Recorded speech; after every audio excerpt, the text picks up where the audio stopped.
ব্যবসা বাণিজ্য বিশ্লেষণ নিয়ে ডিবিসি নিউজের নিয়মিত আয়োজন ইসলামী ব্যাংক টালি খাতায় স্বাগত জানাচ্ছি আমি রিফাত ইসনোভা। অর্থনীতির সবচেয়ে আলোচিত আর উদ্বেগজনক ইস্যুগুলোর একটি হলো অর্থ পাচার।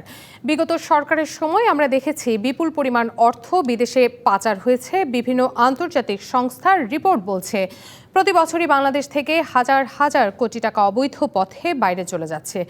গ্লোবাল ফিনান্সিয়াল ইন্টিগ্রিটি হিসাব শুধু বাণিজ্য ঘাটতির সুযোগ নিয়ে প্রতি বছর কয়েক বিলিয়ন ডলার পাচার হয়েছে। এখন প্রশ্ন হলো, নতুন সরকার ক্ষমতায় আসার পর এই প্রবণতা কতটুকু নিয়ন্ত্রণ করতে পেরেছে এবং ব্যাংকিং খাতে নজরদারি, হুন্ডি নিয়ন্ত্রণ, ট্রেড বেসড মানি লন্ডারিং প্রতিরোধে নানা উদ্যোগের কথা আমরা শুনতে পাই, কিন্তু বাস্তবে এর ফল আসলে কতটুকু দৃশ্যমান হয়েছে সেটি এখন দেখবার বিষয়। আর এসব নিয়ে আজকে আমরা আমাদের টালি খাতার আলোচনার বিষয় নির্ধারণ করেছি, অর্থ পাচার বন্ধ করা গেল। আলোচনা করতে আমাদের সাথে আজকে অনলাইনে যুক্ত আছেন মিউচুয়াল ট্রাস্ট ব্যাংক পিএলসি ব্যবস্থাপনা পরিচালক সৈয়দ মাহবুবুর রহমান এবং আরও আছেন ঢাকা বিশ্ববিদ্যালয়ের অর্থনীতি বিভাগের অধ্যাপক ডক্টর শাহাদাত হোসেন সিদ্দিকী। আপনাদের দুজনকে স্বাগত জানাচ্ছি আজকের আলোচনায়। আমরা আমাদের এই কাঙ্ক্ষিত আলোচনায় ফিরে যাব, কিন্তু তার আগে আমাদের সহকর্মীর করা একটি প্রতিবেদন আমরা দেখে আসি। দর্শক চলুন একটি প্রতিবেদন দেখে আসি আমরা। ২৪ আগস্টে শেখ হাসিনা পালিয়ে যাওয়ার পর দেশের অর্থনীতির ক্ষত খতিয়ে দেখতে গঠন করা হয় শ্বেতপত্র প্রণয়ন কমিটি। ওই কমিটির প্রতিবেদনে দাবি করা হয়, শেখ হাসিনার ১৫ বছরে দেশ থেকে অর্থ পাচার হয়েছে ২৩৪ বিলিয়ন মার্কিন ডলার। পতিত সরকার ২৮ উপায়ে দুর্নীতির মাধ্যমে জনগণের বিপুল অঙ্কের এ টাকা আত্মসাৎ করে পাচার করে বলেও উঠে আসে শ্বেতপত্রে। সেই বাস্তবতা স্মরণে রেখে দেশের অর্থনীতি বিশ্লেষকদের কাছে প্রশ্ন ছিল, ২৪-এর পর অর্থ পাচার কি বন্ধ হয়েছে? পুরোপুরি বন্ধ হয়েছে এটা তো বলার মতো কোনো সুযোগ আমি দেখি না। জাতীয় রাজস্ব বোর্ড এবং বেসরকারি কাস্টমস ডিপার্টমেন্ট তাদের মাধ্যমেই সবচেয়ে সিংহভাগ অর্থ পাচার হয়। কৃষক, শ্রমিক, রিক্সা যারা চালান তারা তো আর পাচার করছেন না। পাচার করছেন হলো বিভিন্ন পেশাজীবী, বিভিন্ন ব্যবসায়ী, রাজনৈতিক যারা নাকি অনেকে দুর্নীতির সাথে জড়িত আছে, এরাই তো পাচার করে। এখনো আমরা ওই জায়গায় আসি নাই যে যেখানে নাকি এটাকে আমরা সমাধান হয়েছে বলতে পারবো। কিন্তু বিশ্লেষকরা বলছেন, ঘুষ, দুর্নীতি সহ কালো টাকা তৈরির উৎসগুলো এখনো বন্ধ করা যায়নি। ৫ আগস্টের বিকালবেলা থেকে তো যে দলবাজি, দখলবাজি, চাঁদাবাজি, সেটা রাজনীতি এবং আমলাতন্ত্র দুই জায়গায় কিন্তু অব্যাহত ছিল এবং এখনো আছে। যত আমি জবাবদিহিতা আনতে পারবো, যত আমি স্বচ্ছতা আনতে পারবো, তত কিন্তু আমার পুরো প্রক্রিয়ার মধ্যে দুর্নীতি, ঘুষ, টাকা পাচার এগুলো কমবে। কিন্তু প্রশ্ন হলো, কেবল অবৈধ অর্থই কি পাচার হয়? বিশ্লেষকরা বলছেন, রাজনৈতিক অস্থিরতা আর সুশাসনের অভাবেও দেশ থেকে বৈধ সম্পদও বিদেশে নিতে বাধ্য হন নাগরিকরা। ব্যবসার পরিবেশ, হয়রানি, নতুন ব্যবসা না করতে পারা, বাচ্চা কাচ্চাকে ভবিষ্যৎ বংশধর দেশে থাকতে না চাওয়া এবং সামগ্রিকভাবে দেশের করিডোরগুলোতে কিন্তু চলছে একটা যে এই দেশ ক্রমাগত বাসযোগ্যহীন হয়ে যাচ্ছে। রক্তক্ষয়ী অভ্যুত্থানের পরও স্বচ্ছতা, জবাবদিহিতা ও আইনের শাসন প্রতিষ্ঠা করতে না পারা রাষ্ট্রের জন্য ব্যর্থতা বলেও মনে করেন বিশ্লেষকরা, যার দায় চোকাতে হবে দেশের নাগরিকদেরকেই। প্রচুর ডলার কানাডা থেকে রেমিট করা হয়, ডলারটা তো আসে না। মুস্তাফা মাহবুব, ডিবিসি নিউজ, ঢাকা।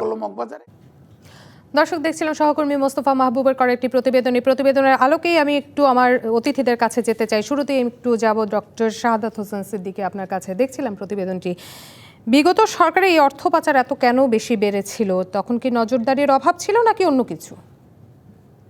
দেখেন, এক কথায় উত্তর হচ্ছে, যদি আইনের শাসন না থাকে এবং আইনের শাসন, আইন আছে কিন্তু আইনের শাসন যদি প্রতিপালন না হয়, আমার মনে হয় সেই জায়গায় একটা বড় ঘাটতি ছিল। আর এই ঘাটতি যে পূরণ হয়েছে, আমরা কিন্তু যে বিভিন্ন ধরনের মন্তব্য থেকে এবং প্রতিবেদন থেকে কিন্তু সেটাই স্পষ্ট উঠে এসেছে। যে কথাটা আমি বলতে চাচ্ছিলাম, যে আমরা যদি সার্বিকভাবে বিবেচনা করি যে আসলে আমাদের যে হিসাবায়ন, সেই হিসাবায়নই যদি দেখি, তাহলে প্রকৃতপক্ষে কি আমরা বলতে পারি সেটা বন্ধ হচ্ছে কিনা, যেটা আজকের আপনার আলোচ্য বিষয়। প্রথমত হচ্ছে যে আমি যদি বাংলাদেশ এবং পাকিস্তান একটা হোমোজেনাস একই দেশ ছিলাম, পাকিস্তান এখন বাংলাদেশ থেকে অনেক পিছিয়ে আছে। আপনি যদি পরিসংখ্যান দেখেন, গত অর্থ বছর যেটার মধ্যে আমরা বলতেছি যে এটা হিস্টোরিক রেকর্ড তৈরি করেছে, 30 বিলিয়নের উপর 31.68 বিলিয়ন ডলার আমরা এসেছে একটা অর্থ বছরে। এখন পাকিস্তানের একই সময়ে যদি তুলনা করেন তাহলে সেটা দেখবেন 38 বিলিয়ন। এখন আপনি মানুষের সংখ্যাটা যদি হিসাব করেন, বাংলাদেশের মানুষ ধরা হচ্ছে 1.5 কোটির বেশি, 1.5 কোটির বেশি, আর ওদের হচ্ছে 1,12,00,000, 1,10,00,000। তাহলে আমরা সংখ্যায় বেশি এবং ওরা সংখ্যায় কম। $8 বিলিয়ন তারপরেও বেশি ঘাটতি থাকে, সেই জায়গা থেকে বোঝা যাচ্ছে। আমি এই কথাটা কানেক্ট করব, এক হচ্ছে অর্থ পাচার হচ্ছে, আরেকটা হচ্ছে আমার যে মানুষগুলো আছে সেই মানুষগুলাই কি প্রকৃতপক্ষে দেশপ্রেম থেকে দেশে তাদের ভিত রচনা করছে কিনা। একটা সঠিক পরিসংখ্যান যদি দেখেন, এই বাংলাদেশের 1.5 কোটি মানুষের মধ্যে প্রকৃতপক্ষে 29 লাখ মানুষ দেশে রেমিটেন্স পাঠাচ্ছে। এখন এই সংখ্যাটাই যদি 1/4 1/5 হয়ে যায়, তার মানে বোঝা যাচ্ছে যে কথাটা বললেন যে নেক্সট জেনারেশন আসলে বাংলাদেশটাকে বাসযোগ্য হিসাবে চিন্তা করছে না। অতএব আমরা সংখ্যায় পরিমাপ করব। একইভাবে আপনি যদি এই চিন্তাটাই প্রতিপালন করেন যে আমরা বিজনেসে, তাহলে সেই ব্যবসায়ীদের কথা কেন আসছে, ব্যবসার অন্তরালে কেন টাকা রেখে দিচ্ছে। কথা হচ্ছে এই প্রবণতাটা কিন্তু তাহলে ব্যবসায়ীরাও মানুষ, এই মানুষগুলা গিয়েও যদি টাকা না পাঠায়, 5 ভাগের 1 ভাগ মানুষ টাকা পাঠায় দেশে, অতএব সেই জায়গায় ব্যবসায়ীরাও চিন্তা করবে তাদের নেক্সট জেনারেশনের জায়গা আসলে বাংলাদেশে না।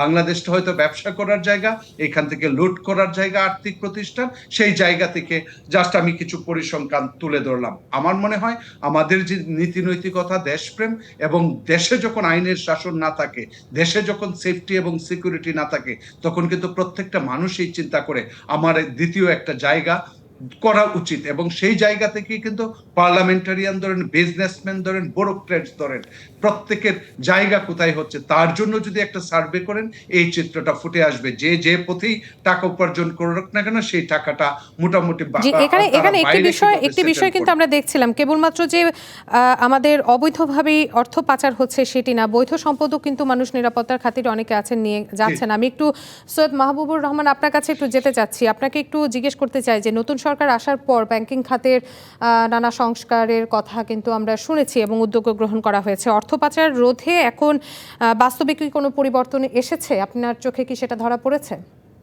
না, তা তো অবশ্যই। আপনি দেখেন যে আমাদের ডলার টাকার যে ব্যাপারটা ছিল, যে একটা বিরাট গ্যাপ ছিল, 8 টাকা 10 টাকা ছিল। তার কারণটা কি? ওভারসিজে আপনার ফরেন কারেন্সির ডিমান্ড ছিল, যার জন্য আপনার রেমিটেন্সে যেমন দেখেন, রেমিটেন্সে আসতো 1.6 1.7, হয়তো কোনো 2-1 মাসে হয়তো 2 বিলিয়নও পেয়েছি আমরা, কিন্তু এটা পেয়েছি বাস্তবে 1.673 ছিল আপনার মোটামুটি অন অ্যাভারেজ মাসে আসতো। তার কারণটা ছিল আপনার ওভারসিজের ডিমান্ডটা ছিল, প্রচুর টাকা প্ল্যান। এই যে আপনার কথা বলছি, এখন ব্যাংকিং ইন্ডাস্ট্রিতে এনপিএল প্রায় 28%, আমরা বলছি 5 লক্ষ কোটি টাকার বেশি আপনার ব্যাড লোন হয়ে গেছে। আমরা বলছি এসএলএম প্রায় $20 বিলিয়ন ইকুইভ্যালেন্ট টাকা বাংলাদেশ থেকে নিয়ে গেছে। এই যে টাকাটা চলে গেছে, সেটা তো ডেফিনেটলি ক্রিয়েটেড ডিমান্ড। এটা তো ফিজিক্যালি বাংলাদেশের টাকার বাইরে যায় না, বিকজ বাংলাদেশ টাকা তো এক্সচেঞ্জেবল না, এটা তো কেউ দিলে আপনাকে ডলার দিবে না। সো কি হয়েছে, টাকাটা এখানে অন্যখানে কালো, মানে এই টাকাটা gone out of banking industry, এই কারেন্সিটা। অন দ্য আদার হ্যান্ড আপনার এইখানে ওনারা এই টাকাটা নিতেন, সেটা হয়েছে। এখন যে পরিবর্তনটা এসছে, অ্যাটলিস্ট সেই পাচারটা রোধ হয়েছে। যেটা ডক্টর মোহাম্মদ সিদ্দিক বললেন যে আসলে এটা অন্য কারণে যাচ্ছে। একটা তো ধরেন ট্রেসওয়েট মানি লন্ডারিং, এটা যুগ যুগ ধরে হয়ে আসছে। আপনি কিন্তু মানি লন্ডারিং জীবনও বন্ধ করতে পারবেন, এটা you cannot eliminate it, you can reduce it to an extent যেটা টলারেবল লিমিটে যাওয়া যায় কিনা। সব দেশেই হচ্ছে, সবখানেই হচ্ছে, কিন্তু আমাদের দেশে একটা ইনটলারেবল লিমিটে চলে গেছিল। এখন সেটা কিছুটা হলো, আমি বলবো অনেকটাই এটা বন্ধ হয়েছে, কিন্তু প্রবলেম হয়ে গেছে কি অন্যভাবে যাচ্ছে, যেটা তোকে বললেন যে এখানে আমি একটু বিষয় একটু বলি জনাব মাহবুবুর রহমান। আমরা যতটুকু জানি, বাংলাদেশ ব্যাংকের 2024 সালে এটি হিসাবে যদি আমরা বলি যে হুন্ডির মাধ্যমে গত বছরে প্রায় 12 থেকে 15 বিলিয়ন ডলার কিন্তু পাচার হয়ে গেছে, এবং এই হুন্ডি জি, এবং একই সাথে আনুষ্ঠানিক চ্যানেলে 24 বিলিয়ন ডলার এসেছে, তবে হুন্ডির কারণে কিন্তু কয়েক বিলিয়ন ডলার চলে যাচ্ছে। আমরা আপনার কাছ থেকে এই উত্তরটা নিব, কিন্তু তার আগে একটি ছোট্ট বিরতি থেকে আসবো। বিরতি নিচ্ছি ব্যবসা বাণিজ্য বিশ্লেষণ নিয়ে ডিবিসি নিউজের নিয়মিত আয়োজন ইসলামিক ব্যাংক টালিখাতার সঙ্গে থাকুন। আবারও স্বাগত জানাচ্ছি ব্যবসা বাণিজ্য বিশ্লেষণ নিয়ে ডিবিসি নিউজের নিয়মিত আয়োজন ইসলামিক ব্যাংক টালিখাতায়। আজকে আমরা যে বিষয়টি নিয়ে আলোচনা করছি এ পর্যায়ে আমাদের সঙ্গে দুজন অতিথি যুক্ত আছে। যেমনটি বলছিলাম, সৈয়দ মাহবুবুর রহমান আপনার কাছে ছিলাম, রেমিটেন্সের বিষয়টি নিয়ে কথা বলছিলাম যে পরিমাণ রেমিটেন্স আসছে আমরা কিন্তু দেখতে পাচ্ছি হুন্ডির কারণে অনেক বিলিয়ন ডলার কিন্তু আবার বাইরে চলে যাচ্ছে। আপনার কাছে একটি প্রশ্ন রাখবো আমি, যে হুন্ডি নিয়ন্ত্রণে ব্যাংকের করণীয় কি, বিশেষ করে এই যে প্রবাসী আয়ের ক্ষেত্রে, এবং একই সাথে আরেকটি বিষয় একটু জানতে চাই, ট্রেড বেসড মানি লন্ডারিং করতে যদি আমরা বলি যে শনাক্ত করতে, তাহলে সেক্ষেত্রে ব্যাংকগুলো এখন কি প্রস্তুত আছে?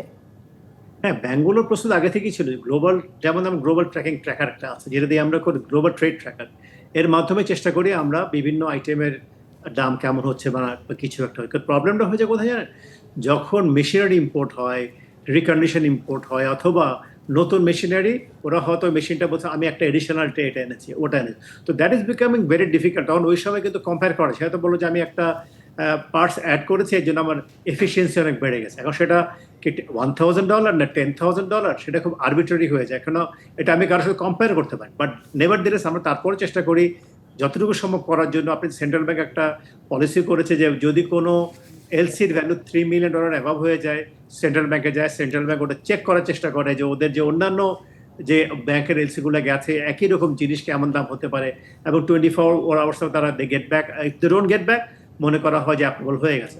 এবং তারা কিন্তু এবার ছোট ছোট অ্যামাউন্ট হলে হয়তো $10,000 এলসিও কিন্তু তারা ধরে, কেন অনেক সময় দেখা গেছে যে এটা আন্ডার ইনভয়েস হয়ে এসছে। সো ওখানে কিন্তু government is deprive of the duty as well. সেটা সব দিকেই হচ্ছে। ইনফ্যাক্ট এটা শুধু ব্যাংকেরও কাজ না, এটা আপনার কাস্টমসের কাজ, সেন্ট্রাল ব্যাংক করছে, সবাই মিলে চেষ্টা করছি আমরা যাতে করে এটাকে কমানো যায়। এবং আমার মনে হয় অনেকাংশে আমরা এটাকে নামাতে সম্ভব হয়েছে। কিন্তু প্রবলেমটা যেটা মানে বললেন মানি লন্ডারিং, সেটা তো এখন ধরেন এই মুহূর্তে ধরা হচ্ছে 52,000 স্টুডেন্ট বাংলাদেশি বাইরে পড়াশোনা করছে, এবং এই সংখ্যাটা গত 15 বছরে 3 গুণ হয়েছে, এবং সামনে এটা আরো বাড়তে থাকে।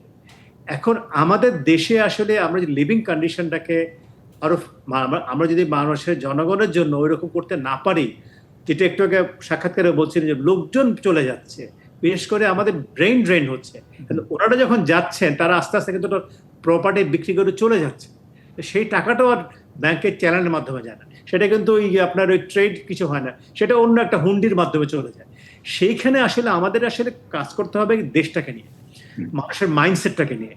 ওখানে কাজ না করতে পারলে আসলে আপনি পারবেন না। এই যে একটা ডক্টর সিদ্দিকী বললেন যে পাকিস্তানে কিন্তু এবং আমাদের মোটামুটি কাছাকাছি ডায়াসপোরা বাইরে, ওখানে প্রায় 3 বিলিয়ন কনসিস্টেন্টলি প্রতি মাসে। অবশ্য একটা ব্যাপারও আছে, ওদের আবার কিন্তু হোয়াইট কলার জবও অনেক আছে। আমাদের যেমন mostly blue collar job, mostly low এন্ডে কাজ করি, পাকিস্তানি তো অনেক থেকে বাইরে আছে, ওদের অনেক শিক্ষিত লোকজন অনেক ভালো ভালো জায়গায় আছে, তারা আসছে।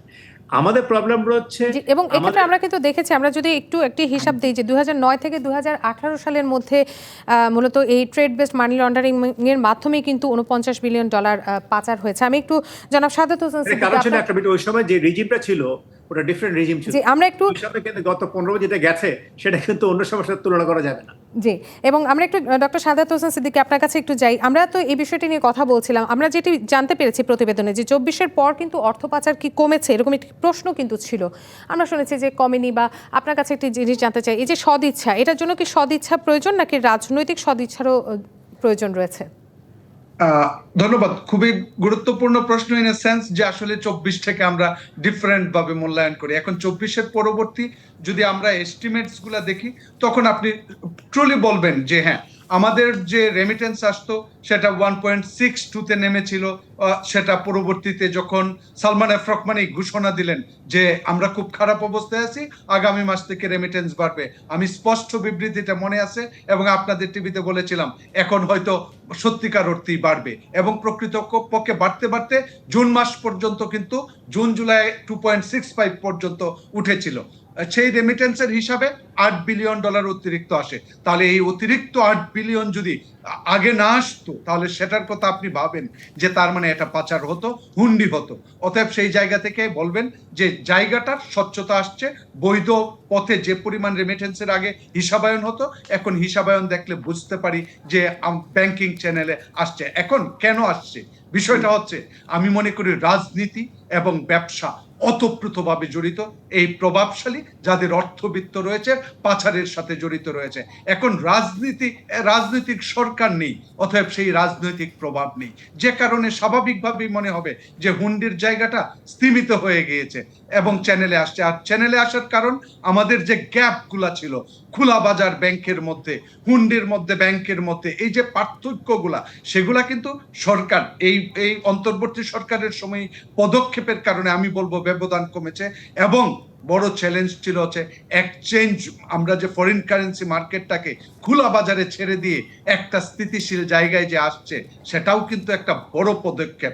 সমস্ত কিছুর ভিত্তিতে মানুষের মধ্যে টেন্ডেন্সি তৈরি হয়েছে, কিন্তু তারপরেও পরিসংখ্যান বলে যে আমরা যে পরিমাণ এক্সপেকটেশন করি সেটা হচ্ছে না। সেটা যে শুধু এই কারণে না, অন্যান্য কারণগুলো মাহবুব ভাই কিন্তু স্পষ্টভাবেই বলেছেন যে আলটিমেটলি আমরা যে শুধুমাত্র এই মানুষগুলা না, আমাদের সংখ্যা দিন দিন বাইরে ছেলে মেয়ে পাঠাচ্ছি বেশি, সেটা 10 বছরে 3 গুণ হয়েছে।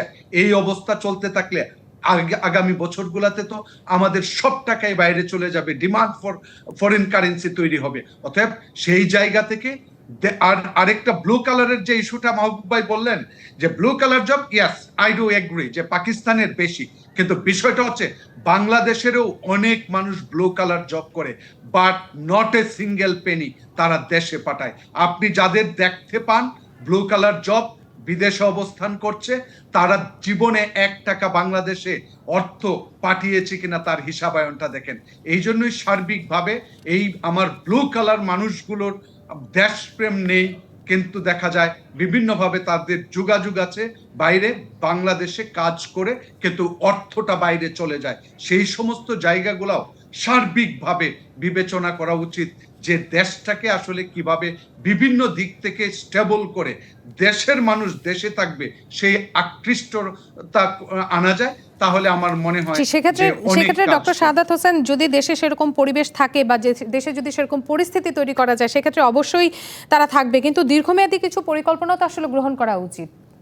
হ্যাঁ, দীর্ঘমেয়াদী পরিকল্পনা বলতে হচ্ছে যেটা বললেন যে ব্যাংকিং চ্যানেলে আসলে আমরা আগে যেভাবে নজরদারি করা হতো না, সেন্ট্রাল ব্যাংক কিন্তু কোভিড পরবর্তী সময়ে মেশিনারিজের মূল্য কত সেই সমস্ত জায়গায় কিন্তু সংযোজন করেছেন, যেটা মাহবুব ভাই বললেন। কথা হচ্ছে তখন কিন্তু দেখেন আবার এটার ইম্পোর্ট কমে গিয়েছে। আপনি পরের কয়েক মাস চিত্র দেখেন, আমি স্ট্যাটিস্টিক্স থেকে বলছি, তার মানে কি নিশ্চিত এর মাধ্যমে টাকা অর্থ পাচার হতো বলে ইম্পোর্টটা ড্রাস্টিক্যালি কমে গিয়েছে, যদিও এটার উপর সরকারের তখন কোনো রেস্ট্রিকশন ছিল না।